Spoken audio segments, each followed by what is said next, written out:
Right then, we should be live. I need to get it up on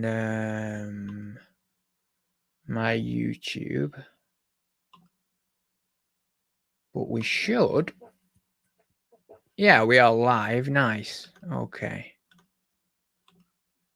I will just view it on YouTube. Okay, cool. We're live. Nice.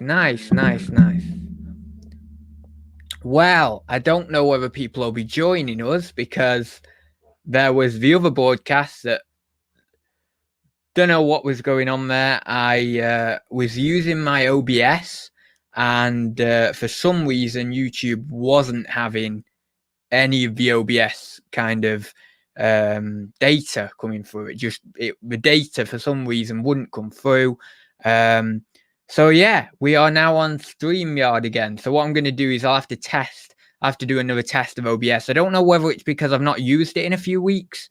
I'm not certain on that.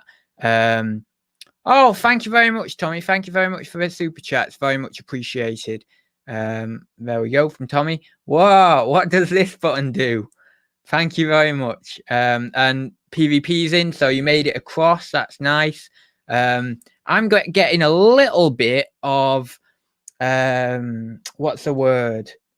Freezing going on. I don't know whether that's the same for you. Maybe it's just because I've got a million tabs open on my computer. But yeah, so what I'm going to do is I'll have to check out my OBS when I get back to university, and we'll see. What I did notice is that when I went into the YouTube kind of streaming setup thing, there was a few things that were different. So I don't know whether there's been changes recently to the live control room, and maybe there's just some things going on with that. I'm not sure. But anyway, we're on. We're cool. We are here. I'm just going to move that over because it's a bit, not quite central.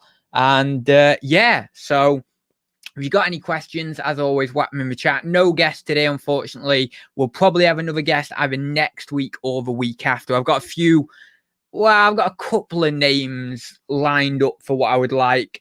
But I also want to have a think as well, see if I can get some other people on that are different, of course, than I'm thinking. So yeah, there'll be some guests on in the future. And obviously I'll use StreamYard. I always want to say StreamYard for that.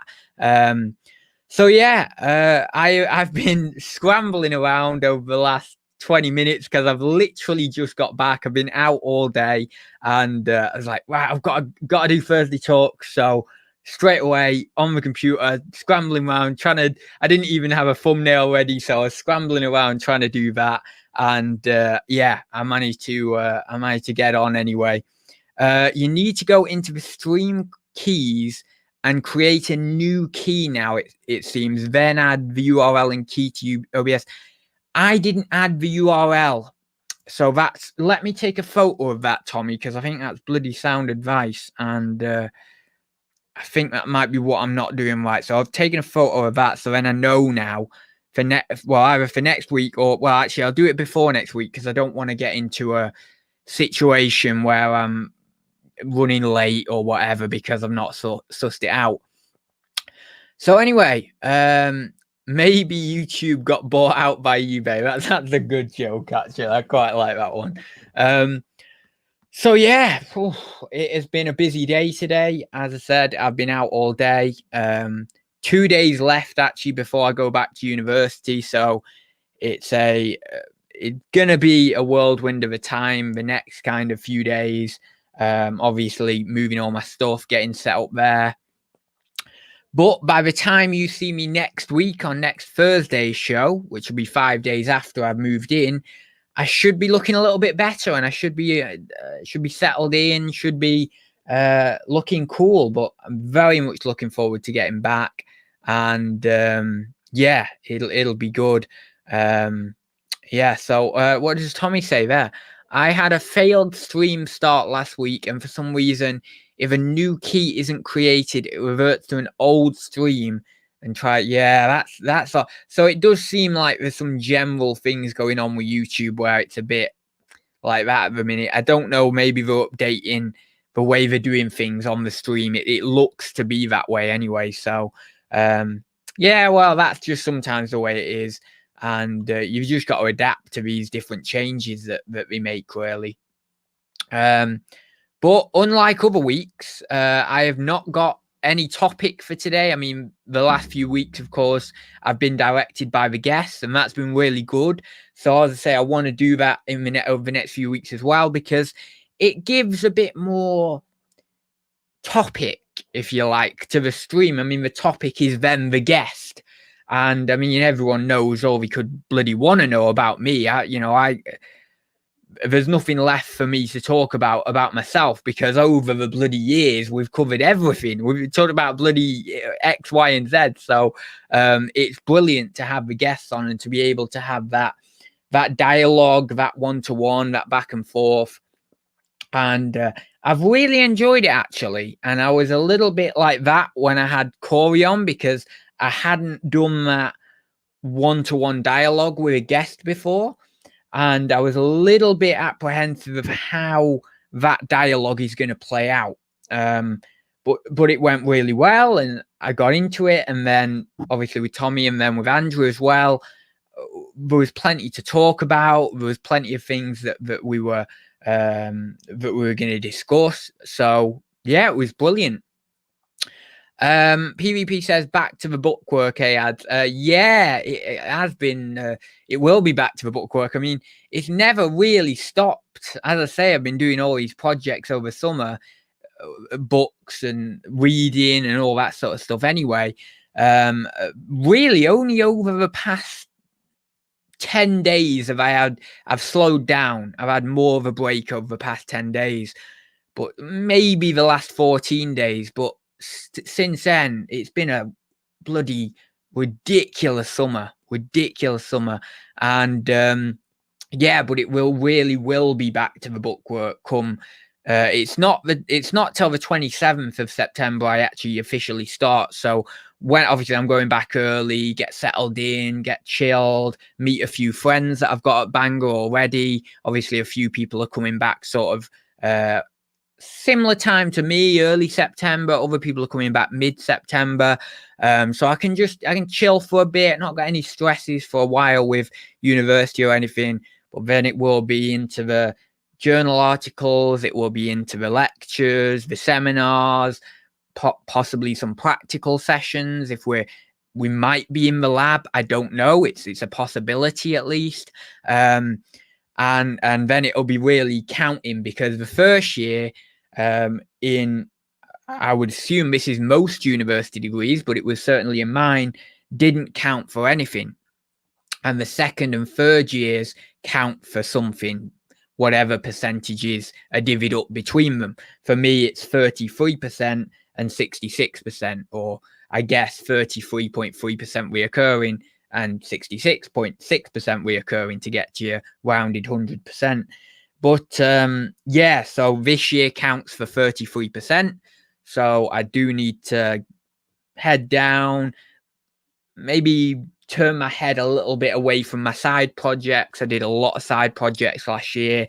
Turn my head a little bit away from those side projects, which is going to be hard for me. And I'm probably not going to do it. I'm probably still going to try my very best to keep up them side projects. But I do need to think, if I can, Adam, put your attention, and this is so hard for me to do, Adam, put your attention towards that one thing, university degree. You got to do it. You got to make sure you put in as much effort into that as possible.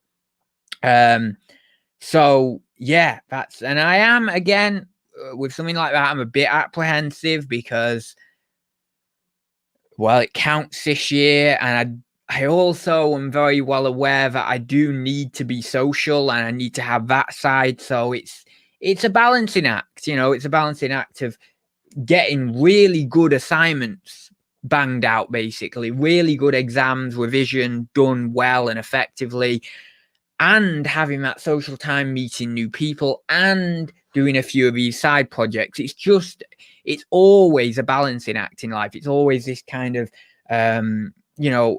this journey that always has to be taken into consideration in a multifaceted way, in various different ways that allow you to kind of orient your life and keep your life at a certain level with these different things that you've got going on. And it's hard for everyone. It's a battle everybody faces. Gym, social time, whatever creative side projects you may have on, or whatever side projects you may have on, work, etc. Or if you're a student life, etc. And it is always that. Adz, you said Z. Are you turning into Canadian? Z? I don't know what I said that for. Z, but Z is English. The letter Z, that's an English phrase.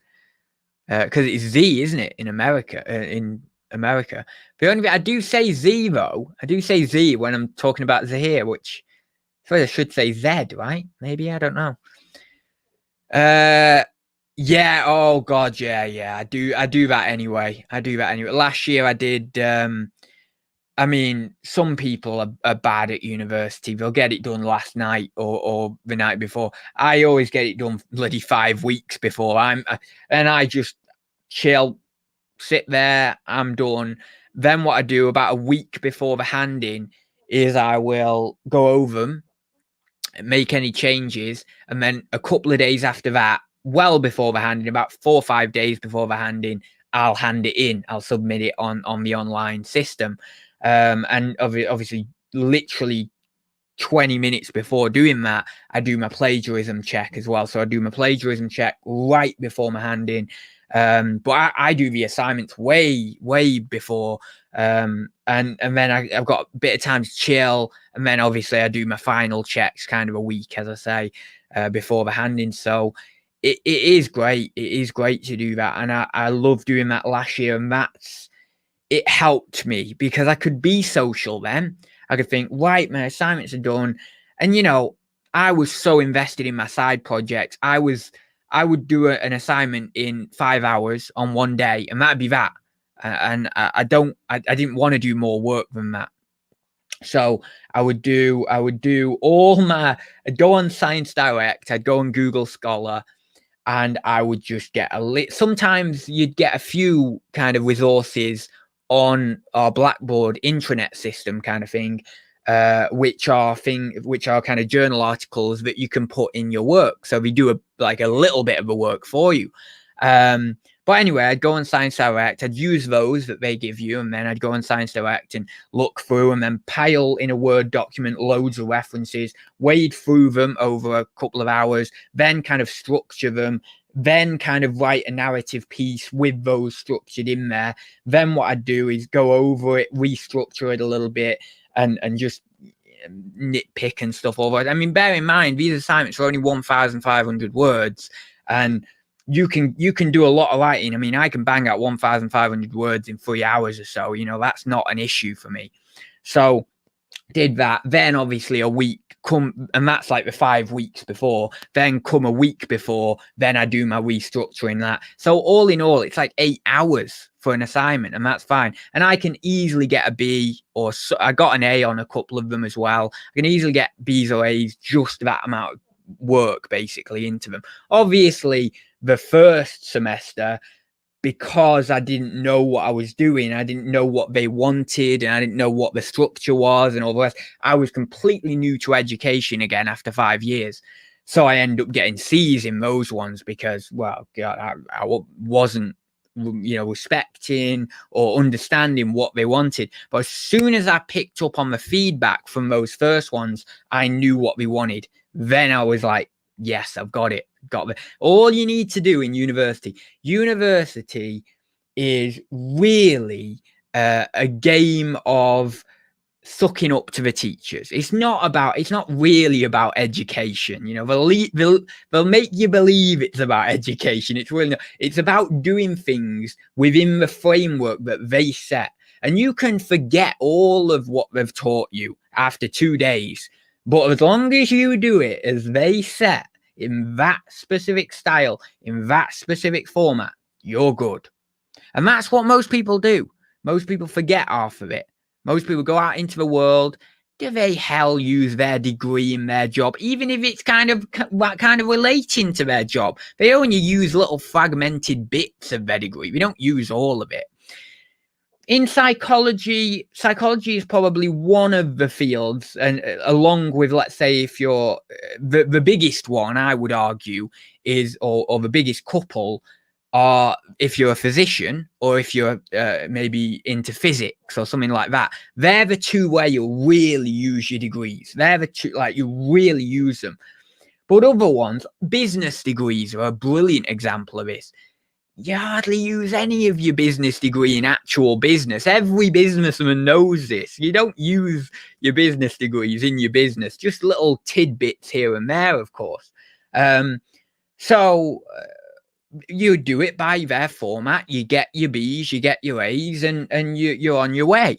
I don't like that. I think that's absolutely stupid. What I would say is you teach people based on the retention of knowledge, and not only on the retention of knowledge, but you teach people based on what they really need to learn based on a system of abstract thought and ideas, which really gets people to think and really allows them to go into it. But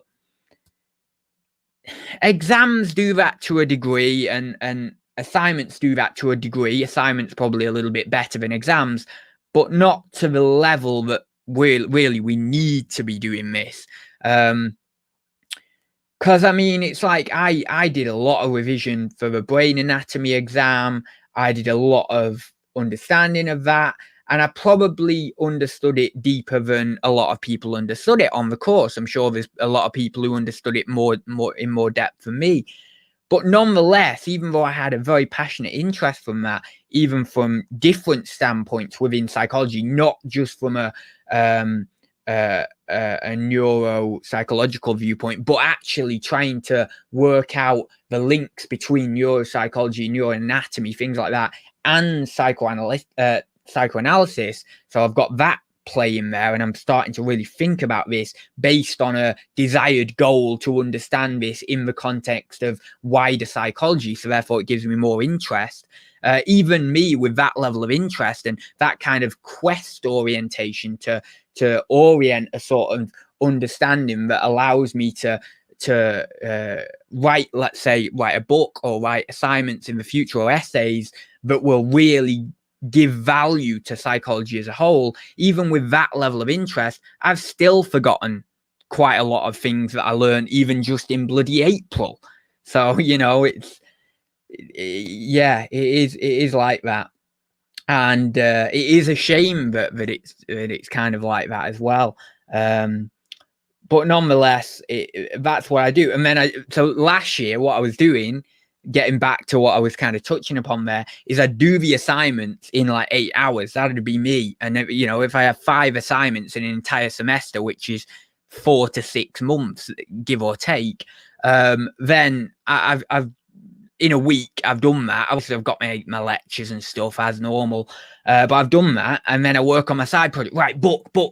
Let's read about Jung. Let's read about whoever, you know, all these different things, and let's write that, because that's, for me, that side of psychology is where ultimately I'm going to end up, you see. And not, there's very, very little in the psychology degree that I'm doing.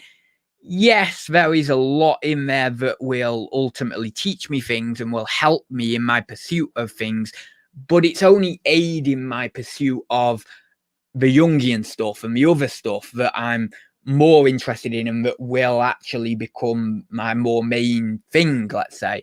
So ultimately there's bits down here, and there's fragments that I'm learning now, and certainly in the brain anatomy stuff, there's a lot that I'm learning that will help with the Jungian stuff.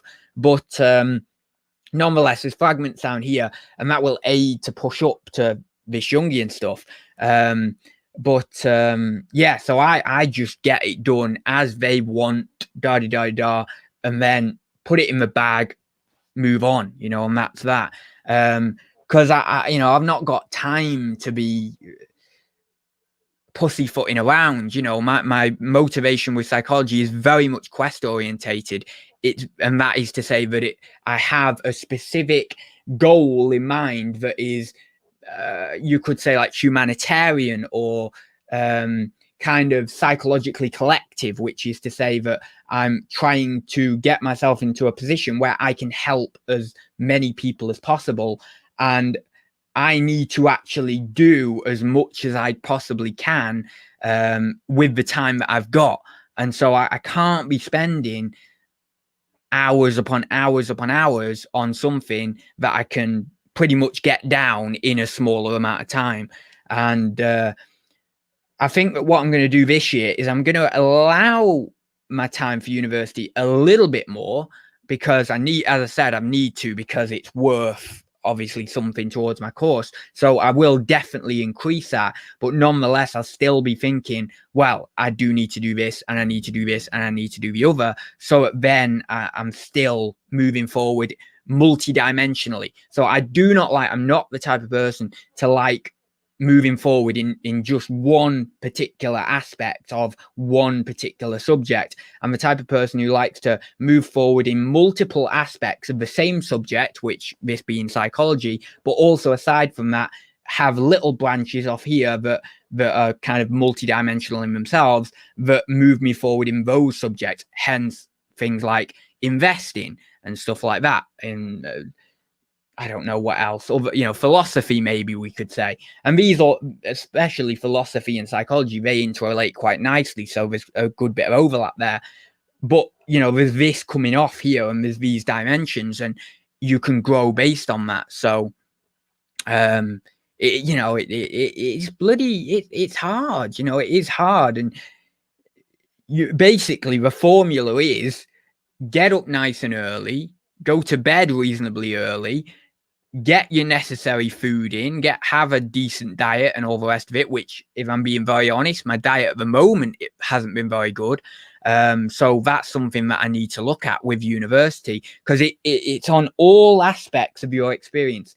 It's your diet, it's your working out, it's your getting up, it's your social relationships, it's your ability to have a productive workspace, it's these all formulate your psychological state of mind, and these all go to orient your direction, and also go to be able to keep you functioning at a certain level and keep you kind of contented and fairly happy. So you have to do this on all these different levels. And one massive thing that I haven't just said, but that isn't maybe touched upon so much, is being able to have things also that make you happy, and that kind of not make you happy. That's kind of the wrong word. It is make you happy, but make you happy in a certain way. And that what that means is things within your life that make you happy in a way of being directed on a greater good. That's it. It's kind of like a Joseph Campbell idea of, the hero in the hero kind of giving himself up for something greater than himself, and all that sort of idea. And that comes in there, and that can come in your very, very minute things that you do on the daily basis. For example, like a perfect example for me personally would be reading, because that's something that I feel when I'm reading philosophy or psychology, I am doing the things that are necessary to commit me to a greater thing than myself, that will allow me one day, over the hundreds or thousands of days worth of reading over multiple years, get me to a position where I can actually help more people from that knowledge, and also from where that knowledge can take me in terms of a position in society, whatever level that would end up being. So that particularly is something that I really look at, and something that I try my best to keep directed with and keep oriented with. And I update my goals. That's my kind of my short-term goals or medium-term goals quite regularly, once every few months. And I kind of try and keep as focused as I can. And sometimes I go off that, as we all do. And then other times I'm really good, really efficient with it. I'm really on it. And it's just this kind of allowing that and getting some sort of balance with it, so that then when you do fall off it a bit, you're not falling off it completely. You're just, just slightly falling off it, and then you can get back up again, you see. And what I've found is that, to a degree at least, because sometimes it doesn't work like this. Sometimes you can just fall off quite, like, let's say in burnout or something like that.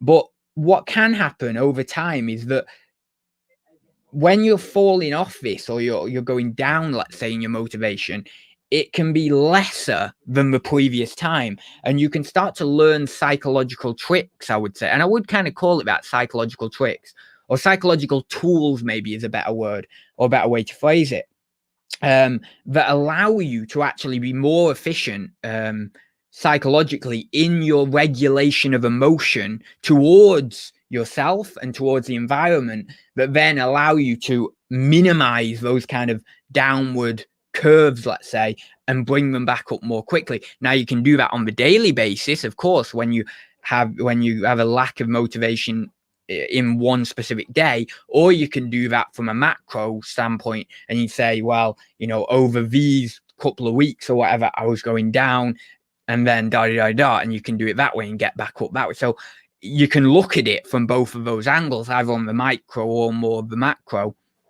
And it's very, very interesting when you start to understand this and can start to see, not only when you're going down in motivation, but also actually when the periods when you're not motivated actually help.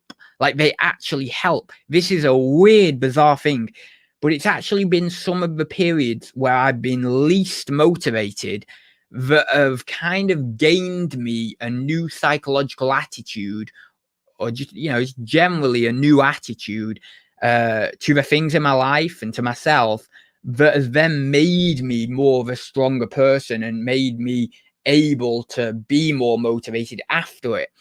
So it's weird, because then you get into this kind of realm of experience where the times where you're very, very non-motivated actually producing a positive change in you. And then you think, well, why would I want to completely get myself into this experience of always being motivated? Because actually, for one, it's not realistic, as I've talked about before.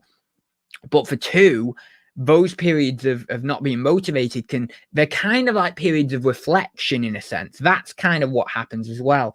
And then you can reorient yourself, and you can produce things from that reflection, very, very valuable things, like it's like kind of you're growing, in a sense. You're allowing, it's like taking a step back to take 2 steps forwards, or taking 2 steps back to take a giant leap forwards, or whatever, something like that. That would be a good way of phrasing it.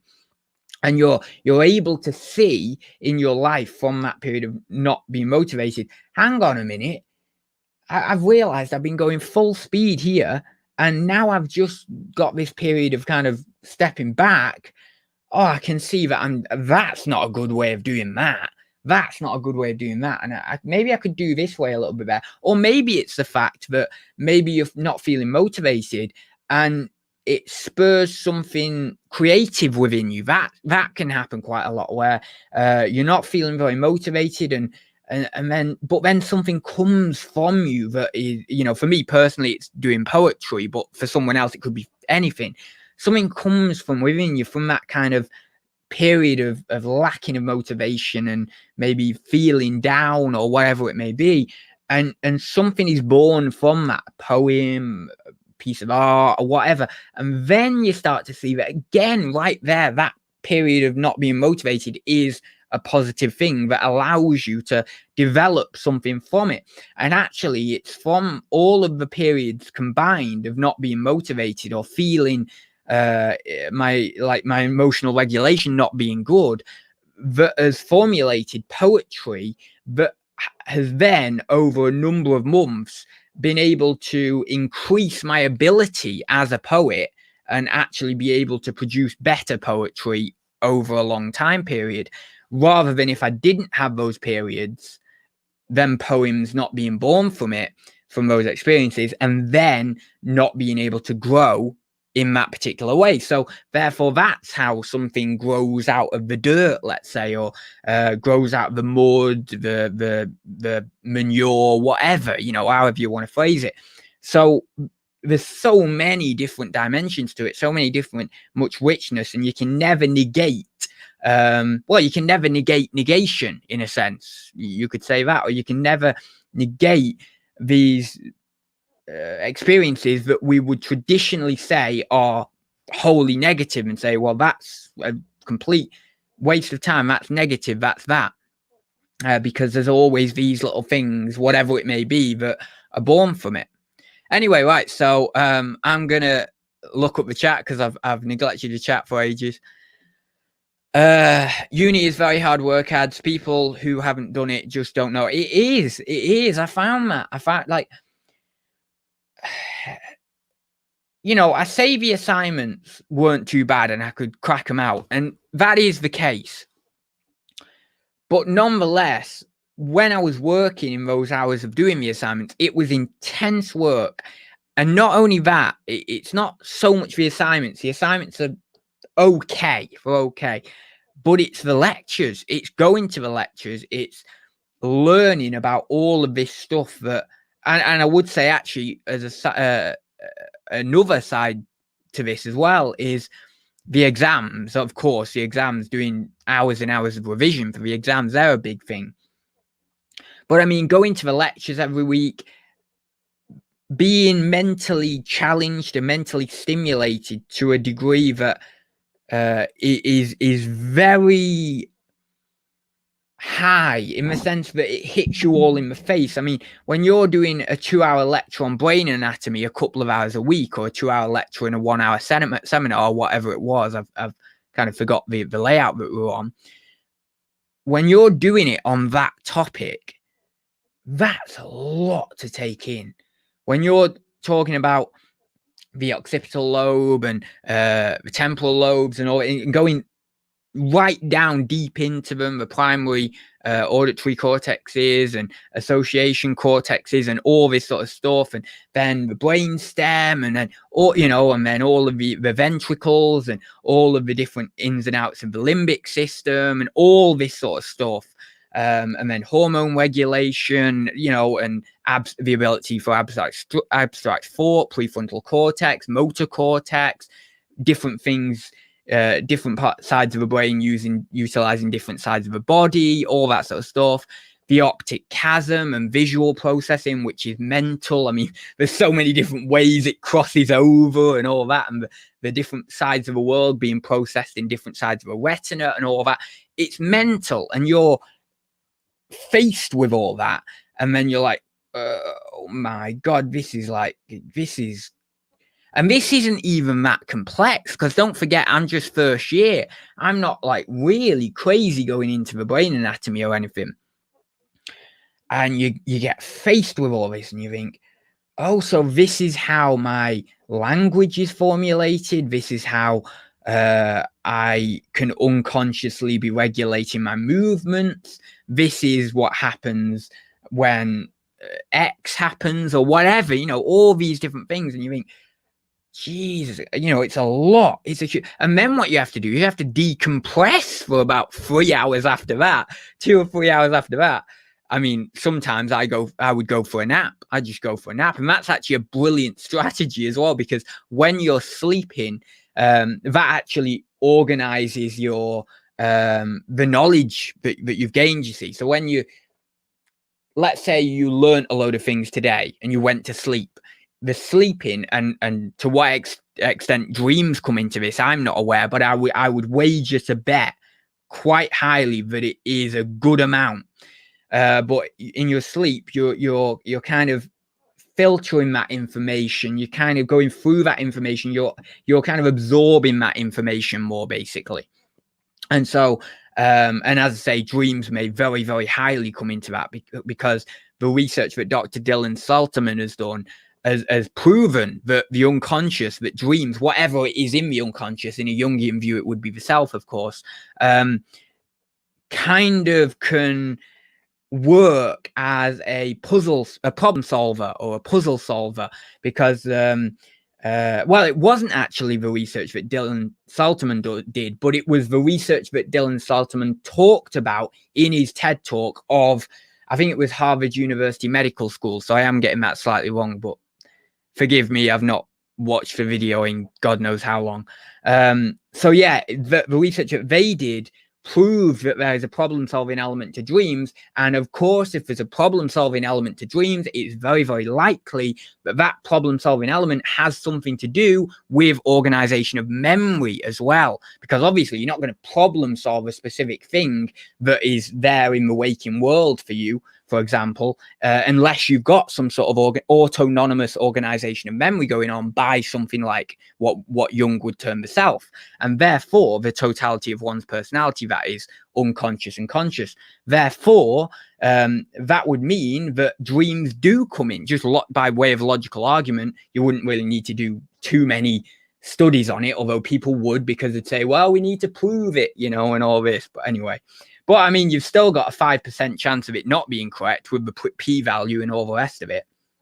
So I mean, you do all these studies and you don't know whether they're correct. You can never be 100% anyway. So logical argument still has its foundation, even in a scientific kind of world. But no, so you know, you can kind of prove that there is an element of the dream in that as well, of the kind of going through of knowledge that you've learned that day. So I would take a nap and you decompress, of course, and you wake up and you're like, oh, I feel a bit better now. And sometimes your brain would hurt. Like, honestly, sometimes my brain would hurt. It is weird. I don't even know how to describe it. It's like a headache, but it's not. It's like a headache, but it's not a headache. It feels like your brain is like coming it really does feel like this. It's a weird and it's not a nice experience, but I had it multiple times over the months because I would think intensely, and it feels like your brain is kind of larger inside your skull. It feels like that. It feels like your brain is larger inside your skull, and it's not nice. It feels tense. Feels, I don't even know how to describe it. It's not nice. And but whenever I'd go for a nap, you see, it'd solve it. And then I'd wake up and I'd be all right, you know. It's not, it doesn't hurt. It's just, it's not comfortable. You know, it's not a comfortable feeling to be in. So you go for a nap and then, you're cool. So anyway, I'll look up the chat because I've neglected it again here. You know what I'm like? I'm crazy. But you get me on a psychology rant, and that's it. You know, I'm gone for half an hour there. Whoa, there's something about tornadoes in here. I saw 2 tornadoes up there. Wow. That's crazy, man. Not used to seeing them around this area. Yeah, because in America, we have a lot of tornadoes, don't we? So... Oh yeah, I mean, I don't know about where you are, Tommy. Yeah, you said you're not used to seeing them around there, and I would say if it was anywhere, I was thinking tornadoes in the US, it would be like Midwest, that sort of area, right? Not obviously where you are. What is that, Northeast? So yeah, bloody hell, yeah. There's a lot of talk about tornadoes and stuff.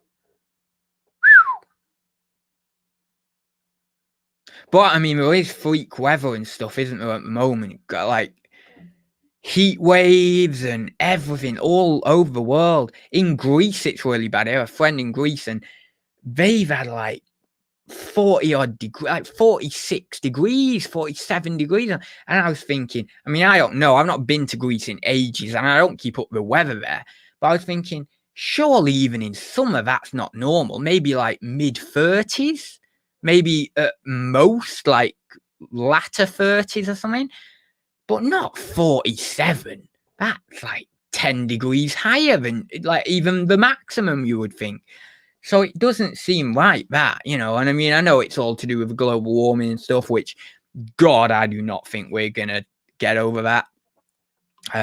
I just think people are too unconscious of themselves. People are too unconscious of plastic. People are too unconscious of the way out of this. There's too many people that just, and I kind of have to include myself in this as well, as reluctant as I am to do so, but there's too many people who are not doing the correct things to actually kind of help the planet, you know?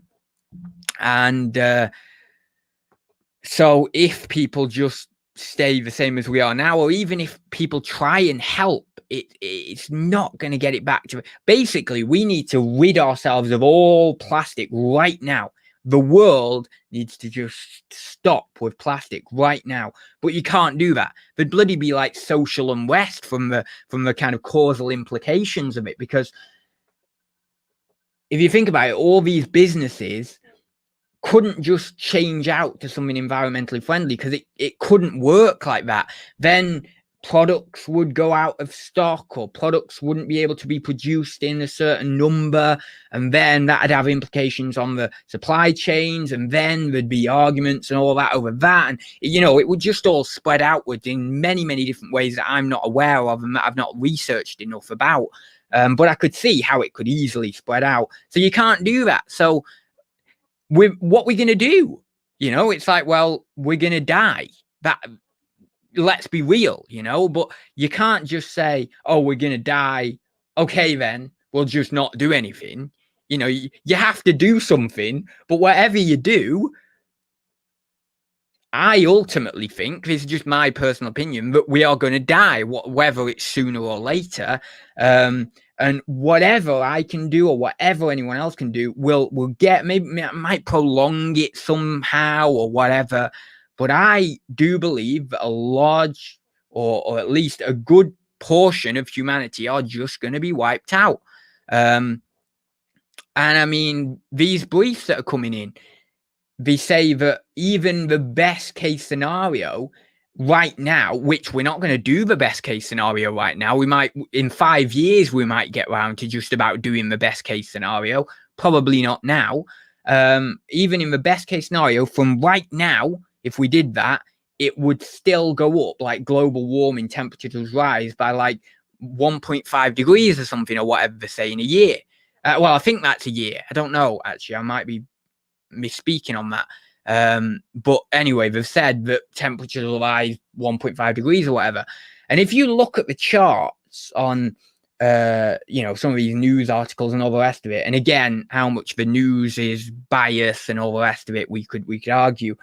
But it has these, like, from 1870s or whatever, you can see there's slightly rise in, I don't know what it was. Was it emissions or something like that? Anyway, this graph is showing, and it goes up and up and up. And then like the last 20, 30 years or whatever it is, boom, this thing has just gone sky high. And you think, Jesus, man, how are we like pulling that back? You know, it just doesn't. And I don't want to put like people in a horribly negative mood when I say, well, we're going to die. I'm just making a idea from what I see, and yes, we can try and get a better situation so that then we can prolong our lives on this planet, but I really don't see a positive way out of this. I think we're at least going to get some big natural disasters. I think we're at least going to get a lot more people dying from wildfires and heat exhaustion, you know, obviously the older people going first, all that sort of stuff. I do just believe that. And I think a lot of people are on that wavelength. But we can't just say, as I say, we can't just say, well, that's that. We have to do something about it. We have to stand up. We have to try at least to get some sort of bloody order back here. Otherwise, well, what's the bloody point? You know, if someone like myself or someone else is saying, well, we're just going to die. Well, if you really, let's say, take that as, well, I'm just going to sit back. You basically, what you're saying is you may as well just stab a knife through your chest right now. Everyone should. That's what you're saying. And I won't accept that. So of course I'll try. Other people will try. But ultimately there's going to be some big things that hit us. We've got to kind of, I think we've got to prepare ourselves for that. I think we've got to prepare. Not necessarily physically. I mean, yes, we can prepare ourselves physically. however ways that is from natural disasters. But I think mentally, we need to mentally prepare ourselves for a new world, a new viewpoint on nature, because we have to understand that we have made nature into our enemy. So, and we all know this. So the Native Americans, the Aboriginal Australians, all these kind of people, they have nature as their friend. They are connected with the land. They are close to the land. But we, in our pursuit of kind of commercialism and all these sort of things, we have made nature our enemy. And so what we need to recognize, and we need to brace ourselves very, very deeply mentally for, is the fact of nature retaliating from our own actions. In fact, it isn't necessarily nature retaliating as an autonomous force. What it is it's nature retaliating as a causal effect of our kind of destructive tendencies. And so it just comes back around, it just hits us back on the head, because everything in the world, everything in nature, whatever we take out of the world and we utilize in a negative manner, that comes back round to hit us. There's no like, oh yeah, it won't come back around or anything. We're on a planet of which the nature of the planet is cyclical, and that's shown in the ancient Egyptian idea of the Ouroboros. And of course the Ouroboros was taken and used by other cultures as well, because they also found out quite naturally the world works in that cyclical manner, and so therefore they took that as a symbol. And so what we've done is we've created our own, we've created the snake that eats its own tail in a destructive manner here, because obviously there's a generative positive aspect to that, in the fact that nature is renewing, ever renewing itself. So the snake is eating its own tail, or sometimes it's represented by a dragon. The dragon eats its own tail. And so there's a generative positive aspect to that, in the fact that the dead matter of the planet gets renewed into living matter. But there's a negative connotation to that in what we've done in plowing all of these man-made consumables on the planet in a specific way, ridding it on the planet, and then it comes back to bite us that way. So we have to accept and prepare for that, and we have to take into our consciousness completely. And this is not what everyone has done, and I don't think I've done it, by the way, just to let you know, that it is us. Oh yes, of course, there's many, many young people out there, and I would like to say probably there's a higher percentage of young women out there who are particularly spirited and who are particularly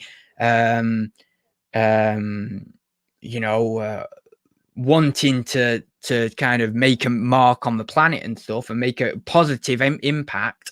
There are a lot of those people out there who very well know, but there's a lot of, and I'm stereotyping here, but I'm doing so just because, well, it seems to be that it could be the case.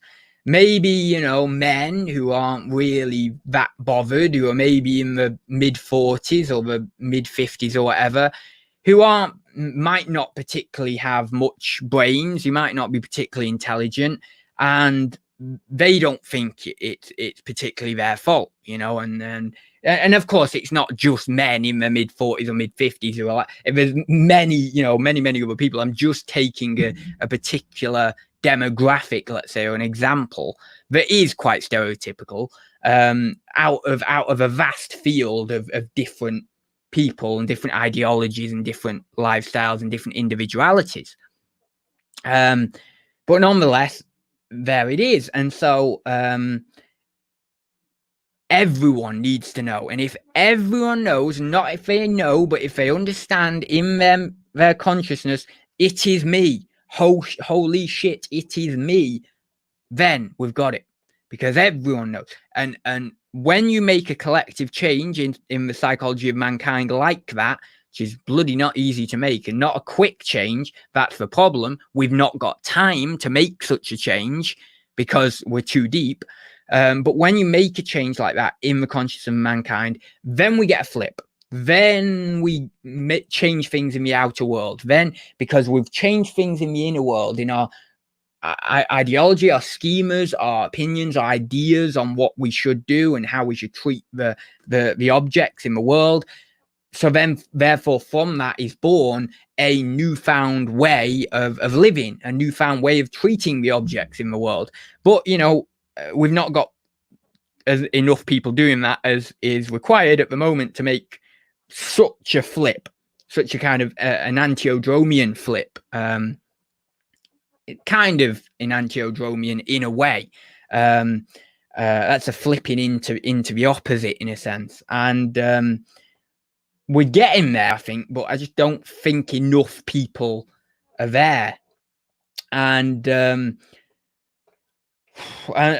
so we're in a sticky situation, and we have to be able to change that inner psychology of people before we can change the outer world. Because you can say to people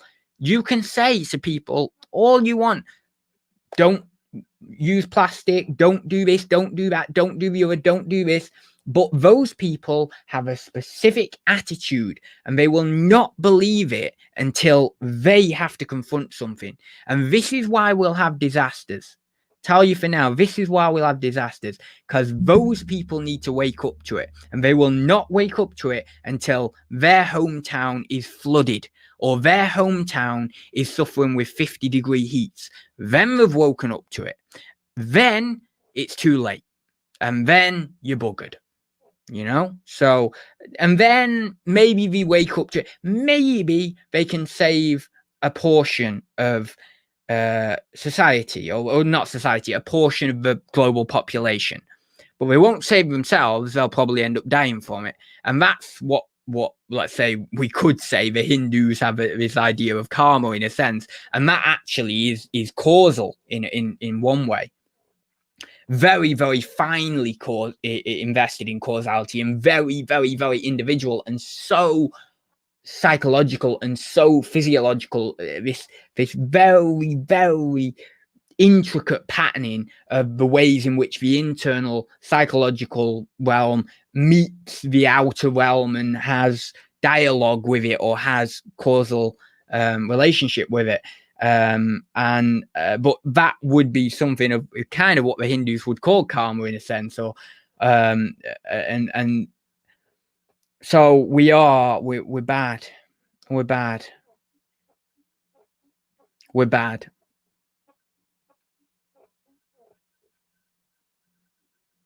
Yeah, we're bad. Anyway, I won't spend any more time on that, but we are bloody bad. Right, and let me go down.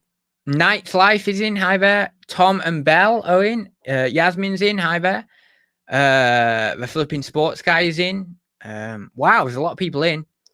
Sadly, agree, Adz. A lot of humanity is selfish and clueless. Our world is in serious trouble. Exactly. We are already in a new world for decades. Yeah, that is very true. We are actually. Yeah. Adz, I think you're being far too kind. It's greed and selfishness that have caused our current situation. As resellers, we like to pride ourselves on recycling products, but think about all the poly bags. But I know. This is what exactly. Someone said to me, it was my friend Ryan. He said to me, you use bubble wrap and all the rest of it, don't you, in your reselling? I don't know what we were talking about. I think we talked about global warming. It was something to do with that the other day. And anyway, he was saying about that, and I thought, yeah, I do. I do use these things. I do use this stuff. So yeah, it is bad. We've made nature into a product for centuries. Yeah, for sure. I think it has. I'd say it's definitely been.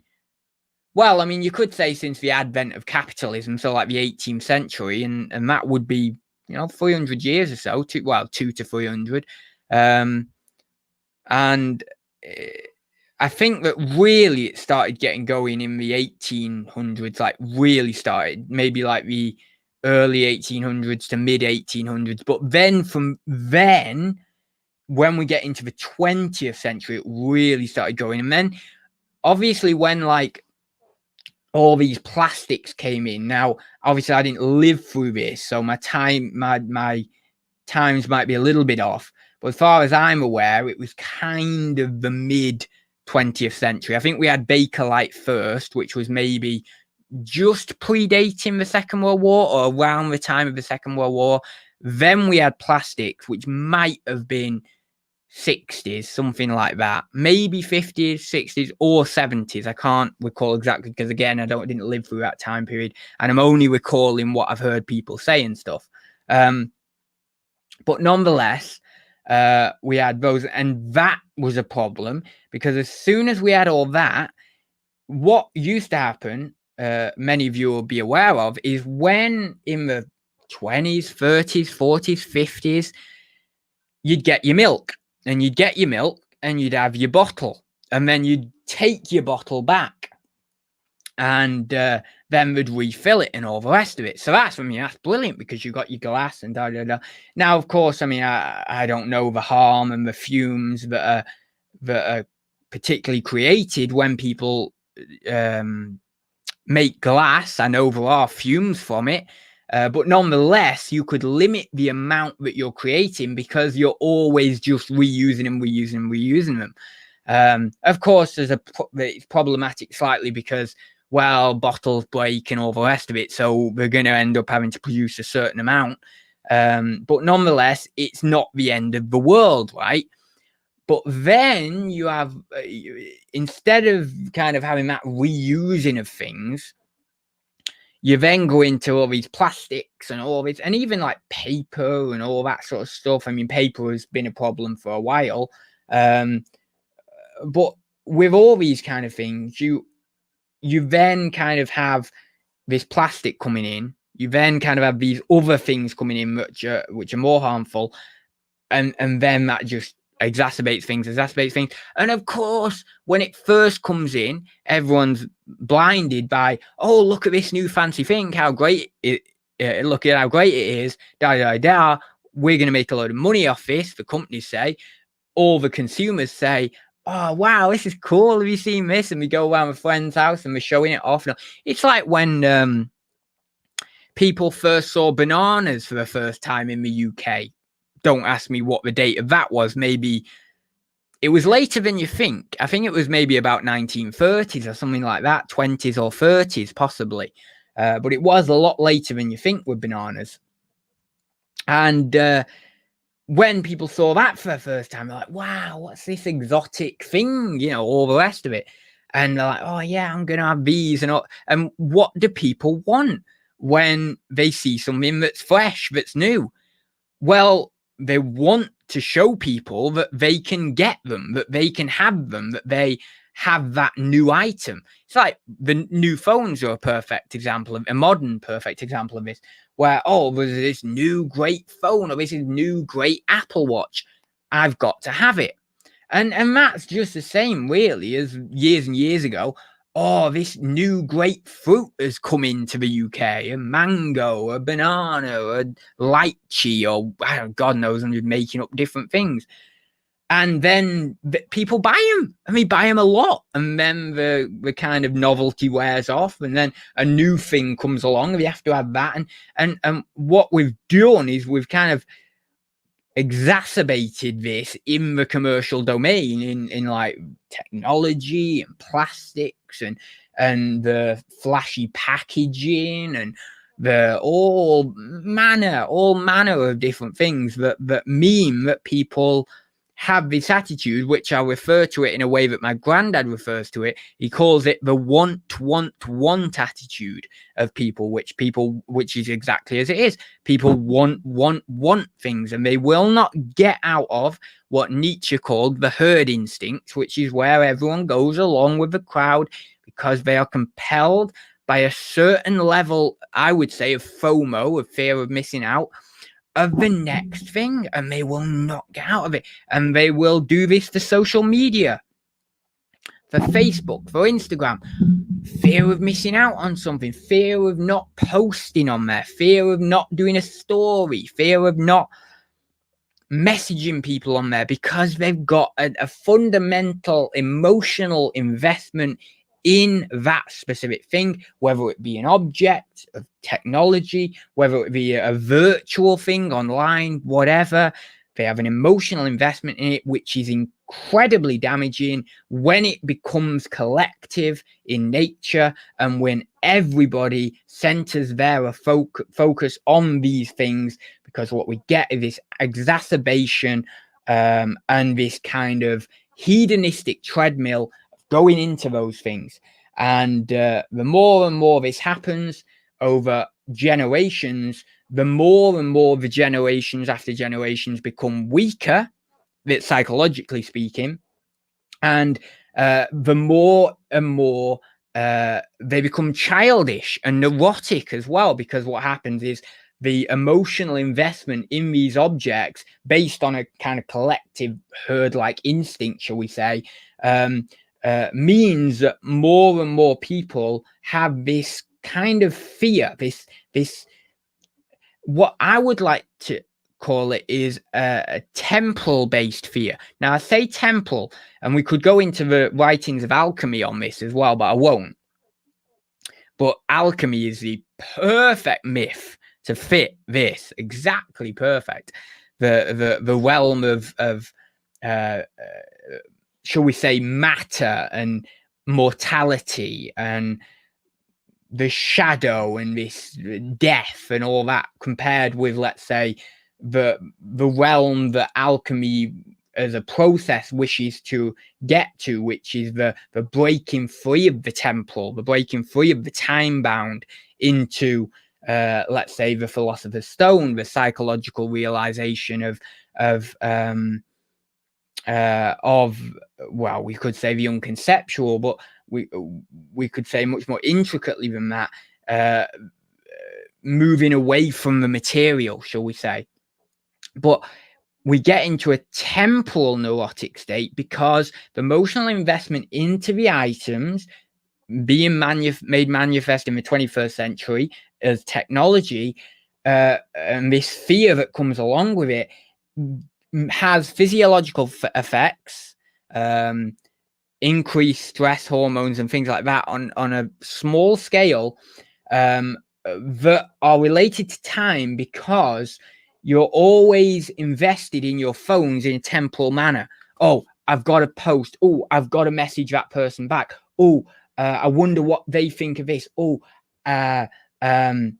you know, I didn't do this, or I need to do this. Oh, I've got this alarm coming up on my phone. And so you're always thinking about time. You're always thinking about your time on these objects, your time invested into these objects, your what's coming up, and how you know, anxious you are about it, or how it affects your emotions. And so that plays very, very finely on the stress of your body. And then we get into this kind of neurotic state of what I would say is a kind of uneasiness, of a state of always kind of being a bit like this. And it's not conscious to people, and it's not so shall we say, explicit as someone being like this. It's very, very fine, and you'll notice it. You notice it in the moments where you get a little bit of a fear of being away from your phone, or you get a little bit of a fear of not being able to access something on your phone. Then you get this little thing, and you know, I'm pointing to my chest because you can get you in the chest. You get this little like that. And for some people it'll be unnoticeable, but nonetheless it'll be just there. And for other people it'll be a bit, you know, maybe those higher in trait neuroticism genetically, it'll be more noticeable. And it depends on the severity, let's say, as well. And you also get that when something goes wrong on technology, on your computer or on your phone, and then you get this jolt, because that is your emotional investment in the technology. And that's bad, because that actually is what you could call a sort of micro neurosis. That's not like a really, really healthy psychology or anything. A healthy psychology isn't time bound, isn't invested, doesn't have their soul invested. I say soul, what I mean is their ideas. When I talk of soul, I mean ideas. Their ideas invested in an object, and so they can't be taken over by the object. In various different traditions around the world, different ancient traditions, shall we say, wherever it may be, in, talking 10,000 years ago, or maybe a little bit less than that, there was these ideas that the items have a magical power over you. And technology has a magical power over you when you invest your soul. These people would say, if you invest your soul in the object, it has a magical power over you. It has a magical power over your soul. So when you invest your idea, your soul, in the object, then what happens is that the object has a power over you, and then you're time bound, and then you're slightly neurotic, very, very, very, very finite. Now you multiply this by having multiple devices, having multiple different platforms that you post on, and having multiple interactions online and fewer interactions in person, which are necessary for like a healthy social dynamic. Then what you get is a person who is a lot more introverted, more fearful, more time bound, more closed off. Then what happens is that over the generations, that exacerbates itself, because of course the last generation passes on what they know of life to the next generation, and all they've known of life is this neurotic state of mind. So then that passes on to that one. Then 100 years time, we literally have a breed of human. You could say even like 500 years time, it doesn't really matter what the time scale is. We have a breed of human that is bad, that is very bad, and it is happening right now. And when people say that my generation is a snowflake generation, they are right. They are exactly right. And I don't care what people say about that, because I know from my own personal experience and from seeing other people in my generation, or even just a little bit younger than me, it is true.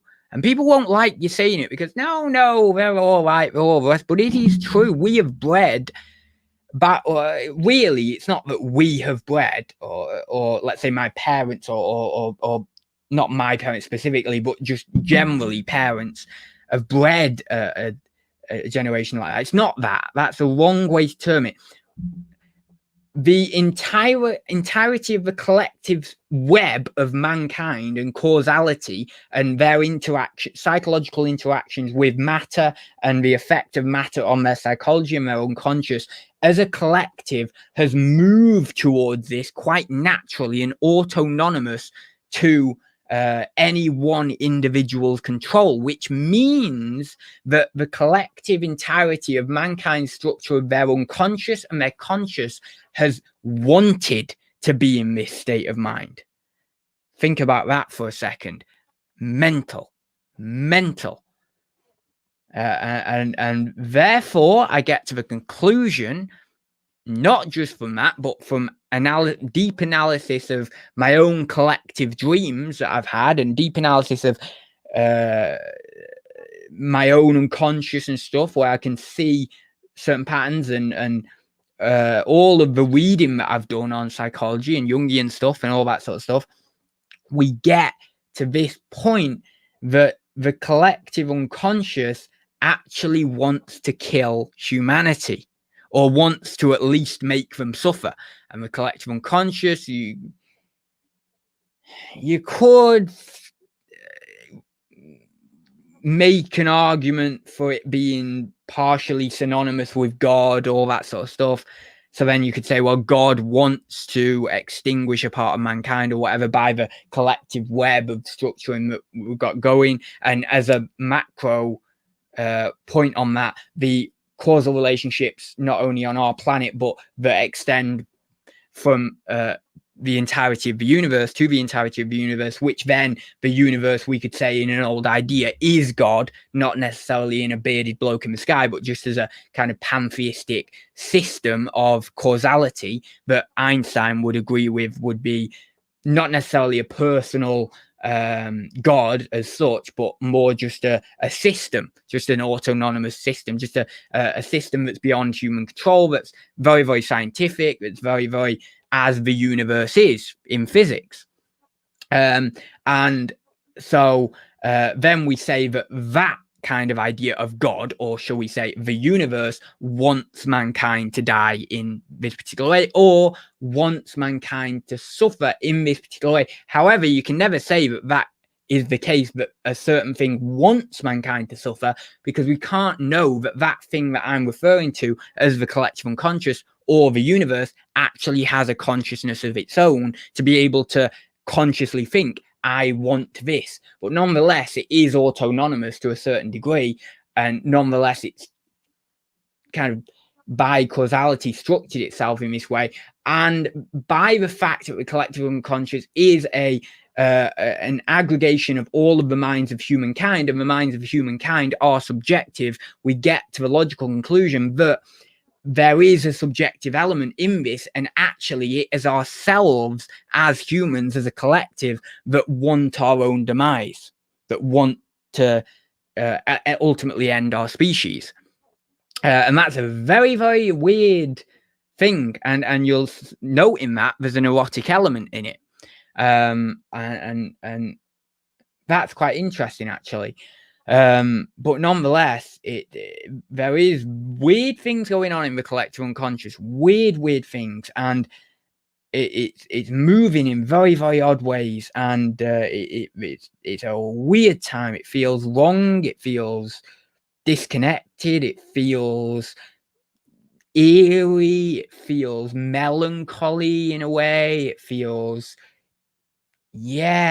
just depressive even in a way, even entropic in a way, entropy. There's all these kind of things going on. So nonetheless, there's these ideas here, and people just don't see it. They don't see it because, well, not everyone's a psychologist for one, but nonetheless, people don't see it even from a superficial angle. They don't even see it just kind of in their consciousness. Obviously we won't see all of this stuff that I've just explained there, this big interrelation of the collective unconscious and all this kind of stuff leading up to it, but they don't see it even from just a superficial level of, oh, hang on a minute, I've got this emotional investment into this technology. They only see it at certain little times in their life, and then they just dismiss it, close it down. Oh, no, it's okay. The phones are okay. The computers are okay, all that. And so that's why, well, it wasn't for this reason, actually. It was more just from my own psychological development that wasn't so related to this, although it was partially related to this. That's why I ended up deleting social media off my phone like a couple of weeks ago.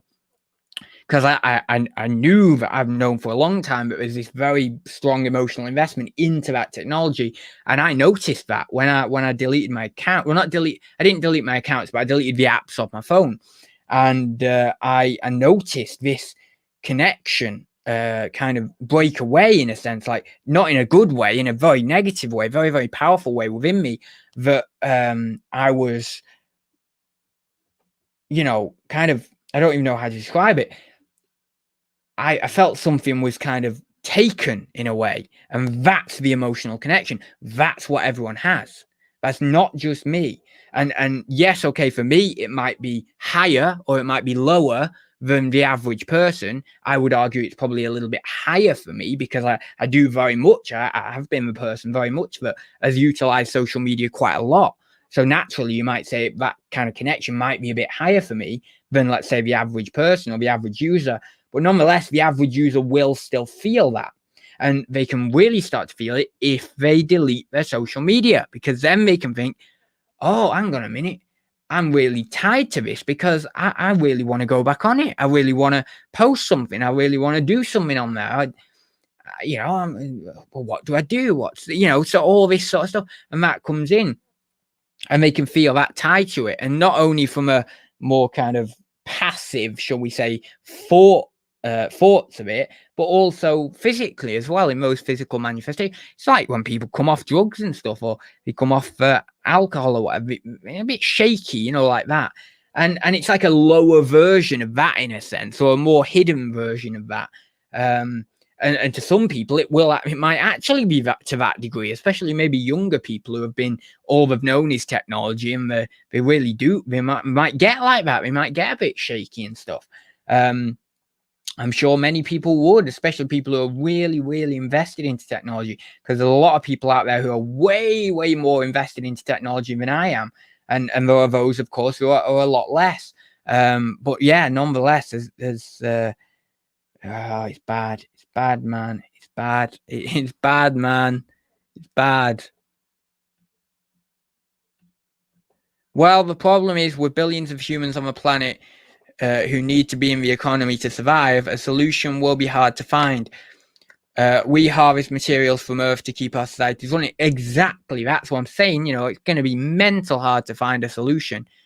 We are all like a cancer eating away at the Earth. It is what it is. I mean, it literally is. The Industrial Revolution was a huge change. Yeah, of course. Yeah. Yeah, I mean, especially like, because I would kind of discount, and I might be wrong to discount this. But the early part of the Industrial Revolution, I'm talking maybe 1750s to 1800, I would probably discount as having an incredible effect. It does have an incredible effect, speaking causally, when we think that was the start of it, or part of the start of it. And that runs synonymously as well with well, it was a little bit before, but it runs nicely with the death of God as well, actually. Of course, we had the Renaissance, that all the new Latin text coming in, and then that creating and stimulating intellectual ideas. And then we had the natural philosophers, the Society of Natural Philosophers in the 17th century, Isaac Newton, all that sort of stuff, where there was this rationalistic intellect coming in.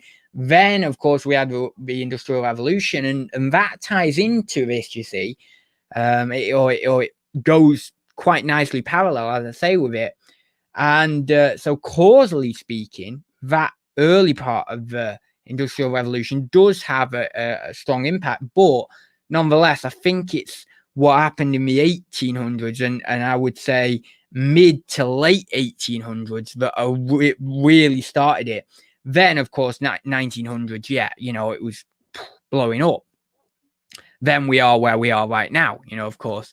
But yeah, so as you say, changes in the last century are mental.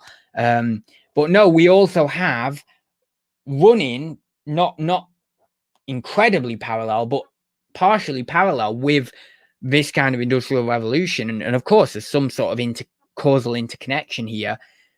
We have the rise of the intellect and the death of God as a feeling reality. And then we have a world that is more focused on the intellect in the 1900s and the 21st century, and is less concerned with feeling values, and feeling values associated with religiosity as well. We have this air about the 21st century that is nihilistic, and it's colored by a certain nihilism, because we haven't got the feeling dimension as cemented there. That, when I say feeling dimension, I mean the emotional dimension of human experience, as much as we had it way back when, hundreds and hundreds of years ago. And that is by no mistake, that is very interrelated with religiosity. And because of course religiosity is a feeling dimension. It's not a thinking dimension of life. So when we get anything like the death of a myth in society, the death of a religious myth like Christianity, we get synonymous with that a death of a part of the feeling function. Now, of course, it just so happens that technology and industrial revolution and all of this rational intellect has come up as well, and that squashed the feeling dimension massively. So, as I say, we get this nihilistic collective archetypal feeling within us that is one of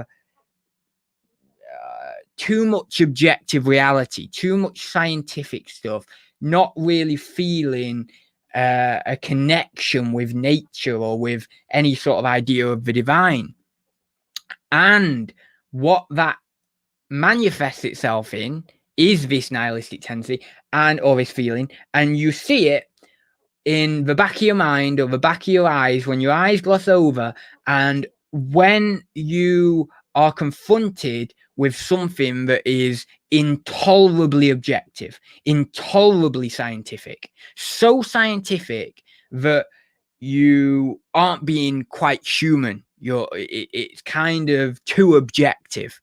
So when there's some facts on the news about something and it's intolerably scientific, it's intolerably objective, and you just kind of get this little glaze over in your eyes, feeling like, so this is all there is to life, this very rationalistic, objective feeling.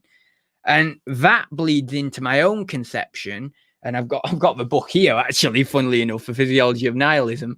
That bleeds into my own conception of, in part, the nihilism of normality is a very, very expansive concept that encapsulates a lot of experience. But the nihilism of normality partially encapsulates that experience as well. And that is an experience that is a negation of humanity, because it negates the feeling aspect, and the feeling aspect is necessary, is so abundantly necessary to the human life. We must feel as much as we think. We must feel as much as we think, and in some individuals, thinking is slightly more prevalent, and in some individuals, feeling is slightly more prevalent on an individual basis, and that's fine. But as a collective, we must feel as much as we think. And of course, that never happens. We're always either a little bit too much thinking, a little bit too much feeling. But where we're at the minute is we're far too much thinking. We're on the extreme end of thinking. We've really slapped down that feeling, not good at all. And so we get these moments of nihilism because we have no myth to live by. We have no myth in the 21st century. The Christian myth is dead, and what you are subjected and what you are expected to live by is the scientific myth, which is a myth that is unaccepting of human feeling, and says to you that you are basically a body and you are just going to die, and that's that. And you have a certain arrangement of chemicals in your body, and basically if you get in an accident or you take this particular drug, you're going to die, and that's that. And yes, that is true. That is the truth. But the world and the universe is far more odd than that, far weirder and all the rest of it. And therefore, this is why Marie-Louise von Franz in interviews has talked about alchemy being the new myth, which is the attainment of the philosopher's stone, the elixir of life, immortality. Over in China, in Chinese alchemy, it's called the golden flower. There's also a conception called the heavenly heart, which comes into the attainment of the golden flower as well. And in other areas of the world, obviously alchemy has been in all areas of the world. It's been done in England, it's been done in Egypt, it's been done in Greece, it's been done in China, all these different places. And the brilliance of the myth of alchemy is that it gives you that feeling dimension. cements that feeling dimension back into you, because the alchemists, when they were playing with matter, in terms of when they're doing their chemical experiments to try and create the physical reality of the Philosopher's Stone, it was a very invested process. It's not just that they were doing chemistry, but they were actually really invested emotionally in the process of creating this elixir of life. Imagine yourself if someone said to you, here's what you can do to gain immortality or to turn any base metal into gold. And you go off and you did that. Imagine you were, Renaissance alchemist, 13th, 14th, 15th century alchemist, and you thought that and you believed that, and that's what you're going to do. There's magic in that.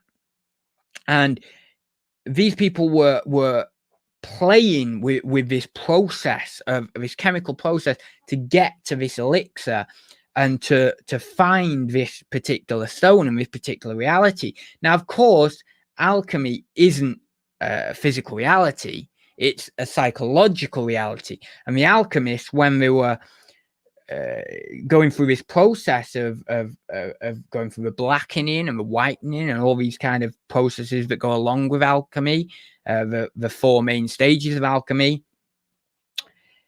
there was kind of a lot of emotional investment in that and psychological process that went along with that. And of course, what Jung talked about with that is the process is analogous with psychological development, with the first process, nigredo, being the shadow, and then albedo being the anima and animus, so the blackening, the whitening, then I can never pronounce this one, but I'll get it wrong, but it's something like citrinus or something like that.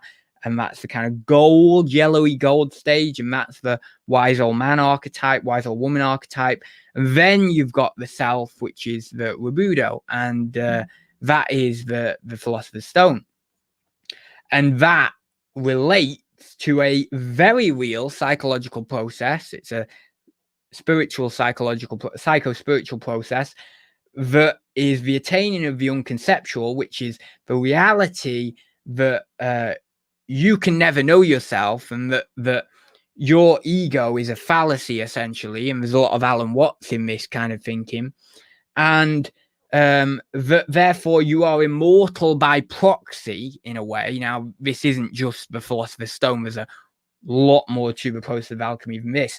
But the initial awakening experience, shall we say, is this, that you are immortal by proxy because it was your parents who named you, and you can never know yourself. You were never a single individual. You were an interconnected reality as part of an interconnected system of nature, which by extension is interconnected with the universe, which means that your consciousness is a vessel of, as Alan Watts would say, is a vessel of the universe as a projector for its viewing of itself to have. And you see, that myth and that psychological or psycho-spiritual experience that people can attain to, that is a feeling dimension, because it's a mystical process. It's almost an uno mystica, mystical experience with nature. That experience allows for a feeling dimension, because you tell someone, well, there's this thing called the Philosopher's Stone, and while obviously we know in the 21st century it's not a physical reality, we know that there's a psychological experience that goes along with this, and it's a very interesting experience, and it's a very happy experience when you get it, and also not only that, it's a very dynamic and intriguing and also quite hard and testing, challenging experience to go through to attain this awakening. And when you give this to someone and you say that there's all these stages to it, and there's these kind of shadow development and the anima and the animus, and so the integration of the masculine or the feminine or whatever, and the integration of these other different things, a wise old man, wise old woman, and all this, and you get really down to it, and you get them going. Then there's more to it. And of course, there's a scientific reality underpinning all of alchemy anyway. So alchemy can fully fit into the 21st century scientific myth that we're currently living in. And it can integrate with that beautifully without removing any of the thinking side from it. But it will just give people, if we utilize that as a myth instead of having the Christian myth, or we could have the Christian myth alongside it, as Marie-Louise Lanfranc would say. And I think that is actually a necessary counterpart to it. But you'd have to fit the Christian myth in a new way within alchemy. And I think the way you do that is through pantheism. Now, of course, there's a heretic element to that in the old view of Christianity. But not many people really believe that, old view. I mean, there are a lot of people actually, maybe specifically like in the Bible Belt in America or whatever.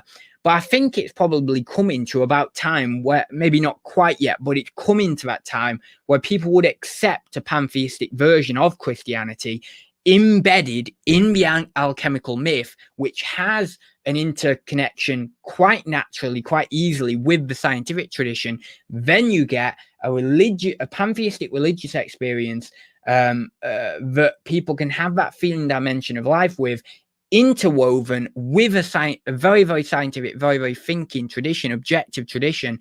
And then what you get is an experience of life that is both mythological and also objective. So then what we're doing is we're able to actually have an objective scientific reality and an experience, and that human feeling dimension that is so necessary to human development. Now, of course, the attainment of the Philosopher's Stone, forget what I just said to a degree.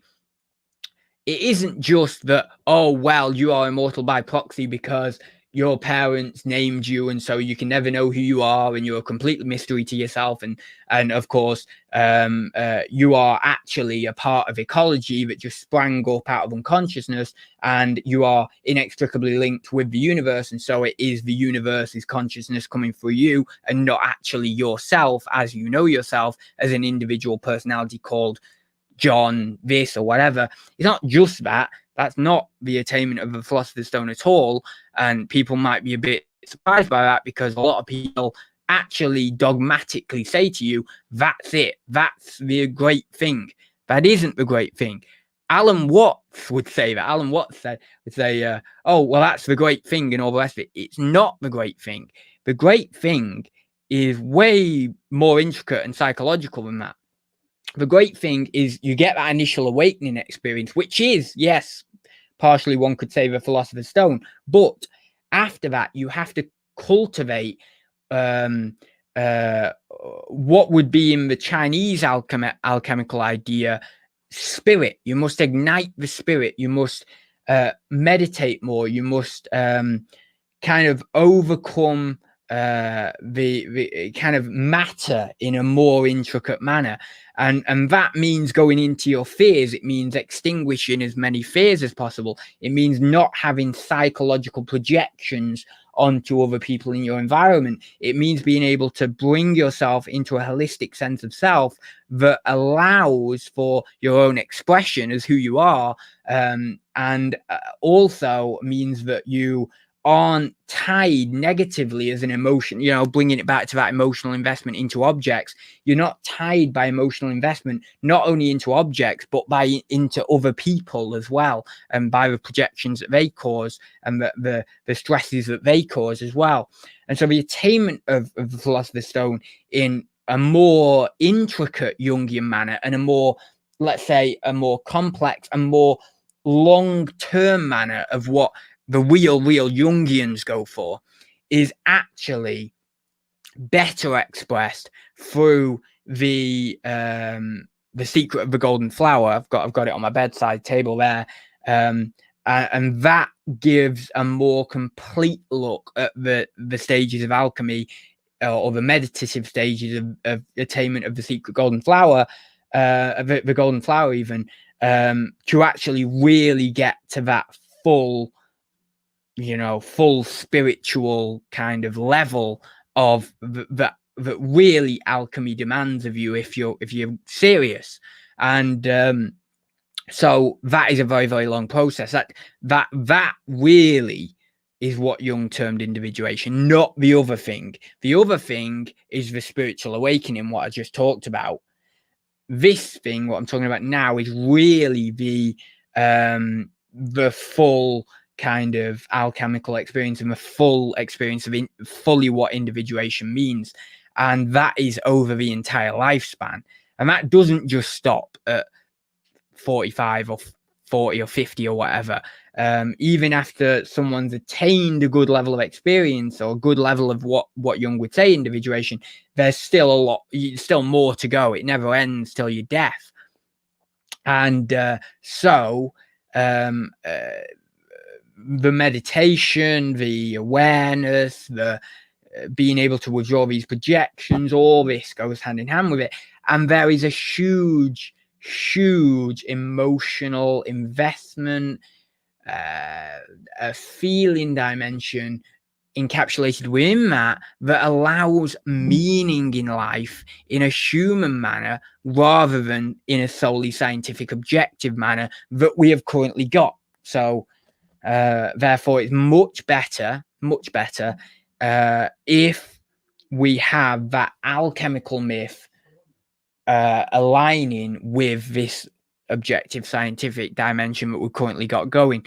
That's a way through. Although it's a way through that people wouldn't adopt. I can't see people adopting that. It's not going to be something that is just going to get mainstream adoption over a number of years. It just won't, but it would be the best route forward. Unfortunately, I think what's going to happen is that we're just going to live mythless. We're just not going to have a myth. All we're going to have is this kind of one-sided, hollow, scientific myth, objective thinking myth, rather than that, which is very, very necessary, by the way, rather than that scientific myth combined with a more emotional human feeling myth that would be necessary to balance that one-sidedness found in science at the moment. And we're just not going to get it.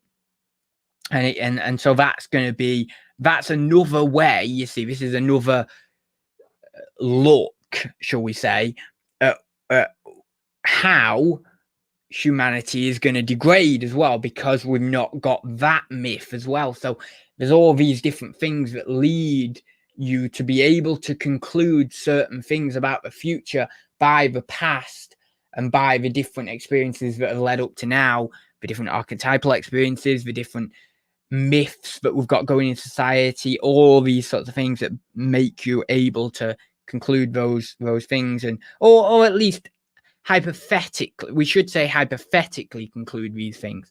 But anyway, I'm going to go now because I've been on like 2 hours or so and my voice is gone. There's no alternative to modern day life, though. You get penalized so much trying to do the right thing. Yeah, you do. It's bad. It is bad. Yeah, it is bad. Yeah, people do see it. I think some people more than most. And maybe I don't give people enough credit. Maybe more people see it than I particularly think. But yeah, and people are lonely. And I think people are lonely. You know why people are lonely? For one, it's because it's this connection to feeling again, like I've just said, or this kind of spiritual connection, or even just not even a spiritual connection, but just a connection to human emotion in a bigger way than we currently have as a collective. But it's because of that, but it's also because they are so much on technology and so little being able to just really let go to a human interaction. When they get a human interaction, they always consider it as fleeting instead of considering it as valuable and emotional and feeling and allow all these beautiful emotions to come up. A brilliant example is today I was out with my friend. We went to Go Ape, which is the zip lines and the, up in the trees and all that, doing that. And at multiple times in the day, I felt quite emotional.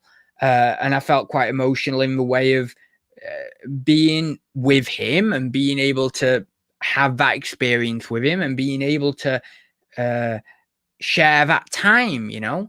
And so when you really look at that and you really feel that and think about that in the moment, then you've got an abundance of meaning. You've got an abundance of connectivity. There is no loneliness. It's all connectivity. But people don't do that when we're with people. Instead, they, oh, right, I'm just with this person for a bit. I'll go home, or I'll be on my phone or whatever. And then they're on the phones a lot more, and they're not meeting up with as many people face to face anyway. And there's a kind of roboticism to modern 21st century life, instead of this really picking up on these feelings that are coming across and really amplifying those feelings, you see. And so there we go, you know, and that's why, you know, people are lonely in that way. And I think, though, I do believe fundamentally there is a spiritual side to that.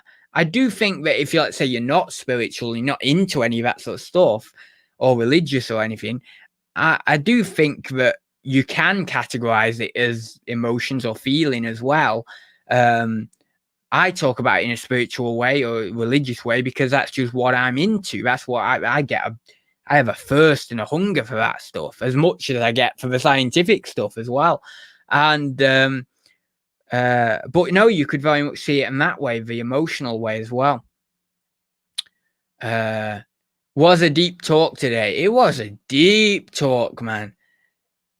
Does your day-to-day mood get affected by studying this stuff? Not really, because all of the stuff I study, I have an overwhelmingly positive relationship. I know. I mean, God damn it. I mean, I've laid out a pretty good case tonight for there being no hope, right? Or it being pretty bad.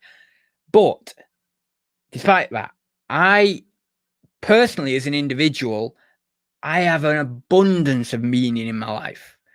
I have an abundance of positivity with the things I learn about, because I have and I'll use an Indian spirituality term here because it's the most brilliant word I could possibly call upon for this.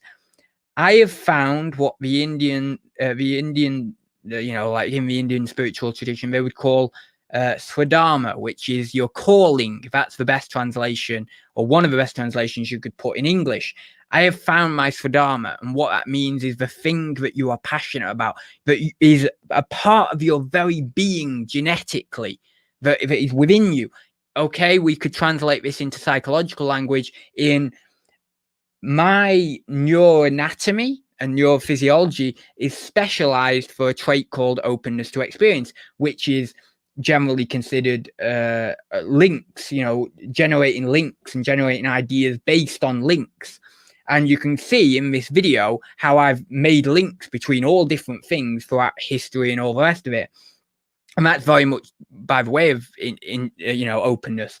And of course, openness, people high in openness do generally become psychologists and stuff. There's many other things that if you're high in openness to experience, you might become. Physicist would be another one. But with like loads, you know, I mean, you could be a physician and you could be high in openness to experience. So all of it, an engineer, that's another good one. Actually, you could be high in openness to experience and be an engineer. There's just a few, you know, of course, mathematician, high in openness, these kind of things. So anyway, that comes through genetically in that way. And of course, in Indian spirituality, they put a specific spiritual conception on it in that way, but it also has a scientific basis in the reality of the genetic predefined structure of my brain that then obviously goes to reinforce, even from birth, straight from birth, like just it's there, it's a differentiated function. But then, of course, in my experiences and how I'm socialized, that might reinforce it more. And if I've had the correct social experiences or socialized experiences, and been put in the right environment, then I've really found my Swadharma, my innate calling, the thing that is at the core of my being. So for me, well, yes, okay, we say some of this is quite negative or whatever, but no, I mean, I love it. I love psychology and philosophy and all these things, and I get so much meaning, so much passion out of it. And I mean, I hope that comes across in the videos. God, yeah, I don't think I need to hope that it comes across in the videos. I mean, I just naturally am so exuberant with it that it just comes across.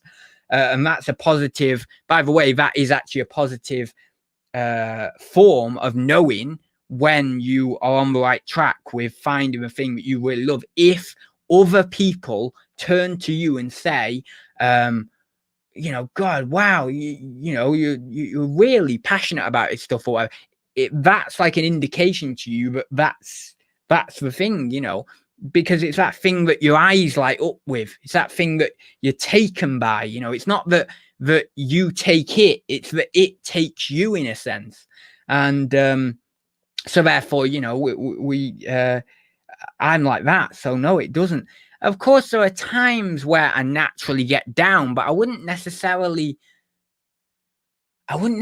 say that's from this side of work. I'd say that's more from personal introspection. I do, oh God, far too much personal introspection on myself.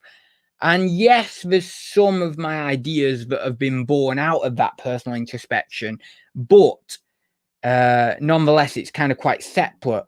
And so I think that if ever I'm getting down or I'm not motivated, it's generally from pulling all of crap out myself and looking at it and then understanding it and feeling it and working through it and, you know, grappling with it and sitting with it as well at the same time.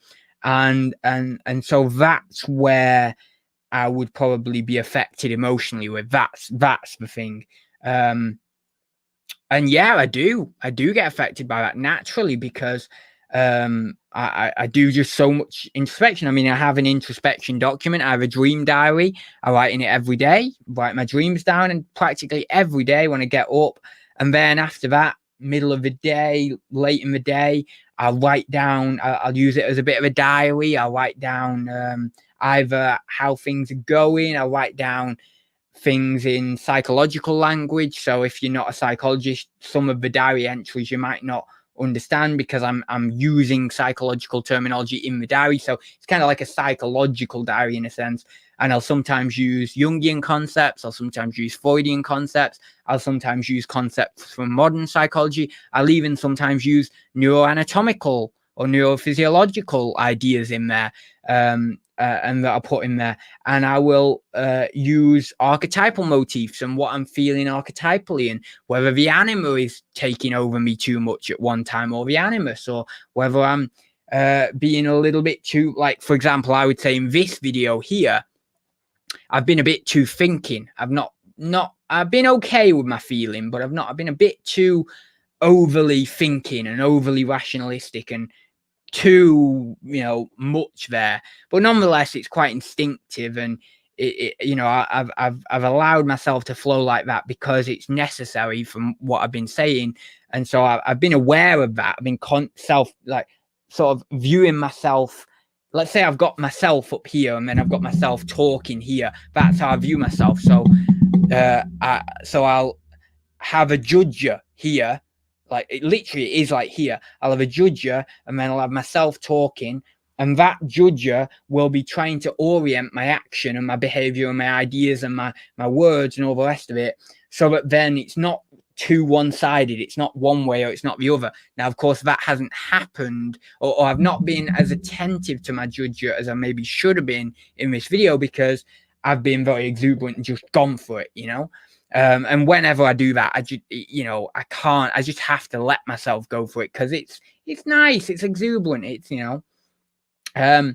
So I have that, and so then I'll note in my diary when, oh well, I'm a bit too much of in the trickster archetype today. I'm a bit too much in ads today. I actually have personality perceptions that I analyzed my language and my thoughts and my actions for over a period of about 2 years. and I learned how to view what Jung would call the archetypes in even every single word of my behavior and actions. And then what I've been able to do is base personalized personality perceptions, which are personalized forms of the archetypes coming through me in every single word based on a behavioral pattern, and a pattern also that's expressive in the way in which my voice is toned, my tone of voice as well, and the way in which my behavior is sculpted, my hand gestures and all the rest of it. And then I dispelled all of my words and actions and all of my personality included in those words and thoughts and actions into the 7 different personality perceptions, which I've named as well, and they all represent a certain instinctive pattern of behavior, which is an archetypal pattern of behavior, which then comes through me. And so I can tell you whenever I'm in one of my particular personality perceptions. But of course, like any archetypes in a Jungian view, all of these 7 bleed together and create various different finite perceptions in any one sentence, shall we say, that I'm speaking. And so sometimes when I'm, let's say, more in a few of these personality perceptions that are bled together to create one sentence, it's hard for me to understand when I'm maybe too much in one or too much in the other. But sometimes I can very much easily understand, that's Mabel, or that's Courtney, or that's Ad. So I have 7 which are representing the unconscious animal within me, the feminine side, and also my masculine side, and also inclusive of the shadow as well. So I have Bads, which we all know what Bads is like if you've followed the channel for a long time. I have Courtney, I have Ads, I have Mabel, I have Bonnie, I have Antalya, and I have Zorino. And they're all instinctive personality perceptions that affect the way I interact with the world, my tone of voice, my language, behavior, everything. And I feel them come into me through my ego. My conscious ego is just my consciousness, by the way. And so and all of those personality perceptions together in various different, very, very complex, very, very fine arrangements go to create the experience of Adam at any one moment. And the experience of Adam at any one moment is a very, very different arrangement depending on what mood you get me in, and depending on what kind of attitude I'm in at that point of the day, or at that point in life. So therefore, at any one time, I'm not a completely different person, but a different arrangement of these personality perceptions that you might not even be able to pick up on consciously, but I can pick up on it from my observer, you see, and I know always. And I can, and this is brilliant, because my personality perceptions are actually based on collective archetypes, and they are, I have character profiles on them based on picking them out of my personality over this long, very, very, very long time period.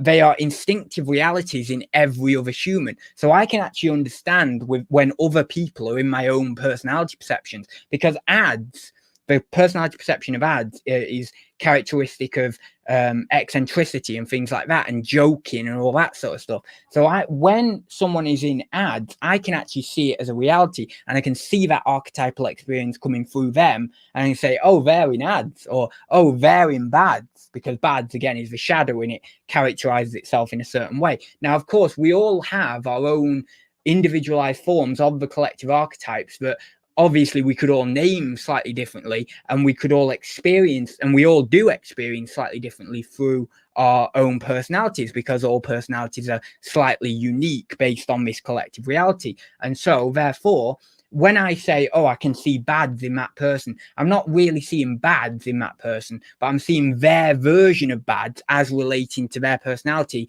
which is based on a collective reality that creates my Bads. So it's like, it's the shadow. Let's say the shadow is the collective reality, it personalizes itself in me, in Adz Robinson, or in what I've called Adz Robinson, and then in another person it personalizes them, but there overlapping themes that mean that I can see Adz in another person, even though that person isn't necessarily completely bad, because they have their own formulation of the collective shadow in their own individualized personality. This has been invaluable for me being able to see the archetypes in other people, because now I can just go, oh yeah, that's that archetype, oh yeah, that's that archetype, oh yeah, I can see that one come through, brilliant, and I'm done. And that's good, and I liked that level of introspection. Now, of course, it's not that simple, because you have your own personal complexes and you have your own personal associations, so you can never pick up on fully whether certain images are affecting the behavior of individuals in a specific manner, because the images in your psyche and the ideas that you have of your own kind of archetypal experiences differ on an individual level slightly to the other person, because they're a specific individuality with their own experiences. So it's not foolproof. I mean, it's partially foolproof, not foolproof really. You've still got to be very careful, and I would never be so dogmatic as to say, well, of course, they're in this, they're in that, they're in the other, because everyone's an individual, and so they individualize these things in a very different way. And so anyone you converse with, or anyone you would, let's say, in the future I'd have an analysis with in a psychoanalytic setting or relationship, I would, of course, just treat it completely individually. And of course, I would utilize the knowledge that I've gained from my own personal analysis and personal, very, very, very, very intricate analysis of myself, to be able to draw upon things that would help in the analysis. But I'd always be focused on the individual, and I'd always make sure that I'm being attentive to them as an individual, not a collective reality that I'm kind of saying, oh yes, well, I see Adz in you, I see this personality perception in you, because it's too, in a way, it's too dogmatic, in a way, it's too one-sided, all that sort of stuff. So it's got to be a lot more complex than that. But nonetheless, doing what I've done in the way I've done it within my personality has been incredible, an invaluable tool for my own psychological awareness. And I'm being, it's good now. I mean, the levels I'm at are mental, the experience, like the experience of the world I have is very, very different to most other, very, very different. I do not see people the way, other people see people. I see people very intricately in a lot of ways. I mean, a lot of ways I can never, funny enough, because in a lot of ways I can't see people very intricately, because sometimes I look at people and I think, God, I haven't a clue about things that are in your psyche. Then other times I think, well, bloody hell, I can see everything, so it works, it works both ways. Sometimes I can't, but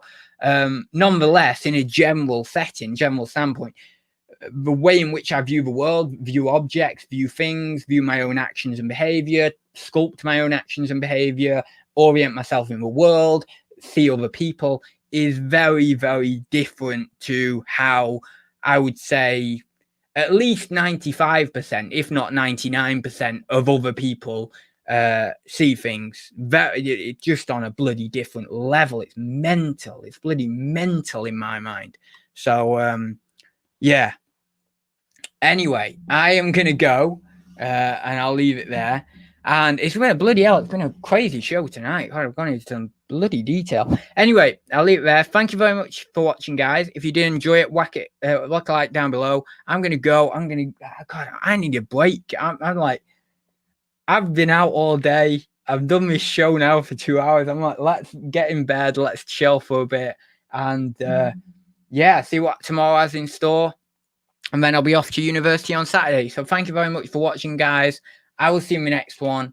See you very soon. Take care of yourselves. Have a good weekend as well, because it'll be weekend very, very soon. And I will see you next week. So see you very soon, guys. Diddly did, diddly did, diddly did, diddly did, diddly did, diddly did, diddly did.